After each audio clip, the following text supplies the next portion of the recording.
I'm going to do a book review on a book I was recommended back in high school.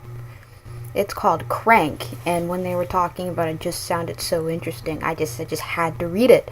So that's what I ended up doing. So to start off, my hair's a little messed up, so don't mind that too much if you can. It's the morning and I wanted to get this over with. So, to start off, Crank. If you haven't realized this, crank is another name for meth. So, of course, it's about meth, and the cover even has crystal meth on the front. Crank is about the introduction of a girl named Christina. And she doesn't like herself and her identity, so she goes by another name called Bree. And it starts off by her going to her father's, and that's how she gets hooked on it. Because her father's a drug addict, and she would go to parties with him, and of course, snort crank. And throughout the book, it just describes how desperate she got for crank, and she ends up having a baby because she ended up getting raped for the desperation to have the drug. She also had a baby named Hunter, which she finally gave birth to at the end of Crank. So that's Crank. And I found out that Crank not only has a novel, but it comes in a series, and the next book in the series is called Glass. Again, another name for meth. And this book happens to be a bit thicker. This book is about, in comparison to other books,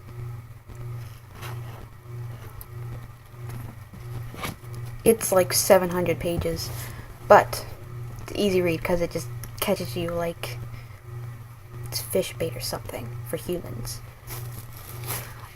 So this is basically a continuation of Christina's life. Of course, she still goes by the name Bree, but eventually she just goes with Christina because she wants to find herself. She doesn't actually end up finding herself. She oftentimes refers to the drug that she's on as the monster. And in Glass, she's introduced to crystal meth. And she's also introduced to smoking it. And she finds out she gets a much better high from crystal meth and smoking it. She goes through a multitude of relationships claiming that she's in love, but then she ends up cheating on the guy. And she ends up finding like this whole new kind of feeling like, oh, he's the one, and she's just really fucked up in the head at this point because she thinks she's in love at first sight. Finding this guy, his name is Trey, which he's a character that continues throughout the rest of the book with her, is her boyfriend. And they one day become out of meth and they have to pay the rent at the same time or else they'll get kicked out. So they try to commit fraud. And the people Christina wanted to commit this crime against were her parents. And it's crazy. And she didn't actually do it. She ended up going to jail because the monster just consumed her life. Like, she didn't know what the fuck she was doing. And last but not least, I was surprised when I saw this one, Fallout. And it has what I think is marijuana on the front, a little blunt. It looks like a blunt to me. Maybe I'm wrong, but this book was actually a big shock in what it's about. because it's about her, it's about the lives of her children. Her children are, of course, Hunter, as I mentioned before, and what you don't know is that she has two others. Their names are Autumn and Summer. I don't know why she has two children in the name of a season. She might as well call Hunter Winter. That's what I thought. But anyways, they're about like 14, 15, and 16. I think Hunter's the oldest, yeah. And I don't know who's the youngest, but yeah, like 14, 15, and 16, all by different men, by the way. Hunter, as in the first book, her parents claimed Hunter as their own, so he lives with his grandparents and grew up with his grandparents and claims his grandparents as his own parents. Summer actually lives with her father. She knows her mother's name, but that's about it. She's never seen her mother.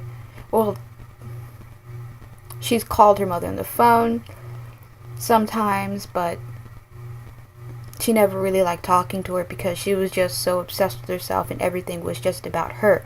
It was just only about Christina. She never really cared about, what was going on in their lives, so she didn't really like her mother too much because, like, who wants to be around people that are only consumed with themselves, right? And lastly, Autumn. She is actually adopted.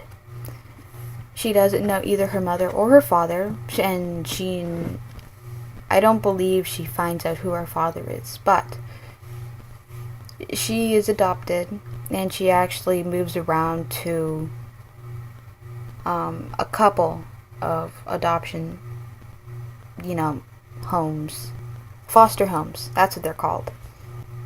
Hunter didn't find out who his father was until he went to this ball thing with his girlfriend, and he found out that his father was named Brendan, that you find out in the first book. But the twist is that Brendan was the one who raped Christina in Crank, and then he finds out in Fallout, when the stories of the children, is that he raped her, and Brendan didn't know at all that he had a child. It's near Christmas time, and they want the family to come together and have a reunion. And yeah, eventually they do end up meeting, and they're like, well, I have a brother. Whoa, I have a sister. Oh my gosh, I have another sister. All end up sitting at the dinner table with Christina and all the family. Uncles, aunts, cousins, grandmothers, grandfathers, of course, siblings and parents.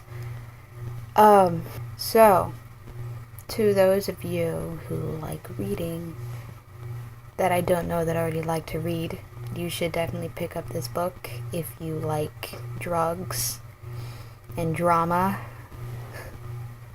then you should definitely pick this book up.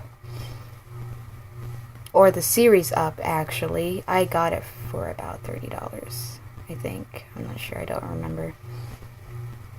I recommend this book to anyone. It's an awesome book. You should read it. It especially kills time. Trust me, they're not that long to read because they're written poetically. So basically, if you like drugs, drama, and poems, then this is the book for you. I actually have a picture that I'm going to show you right now.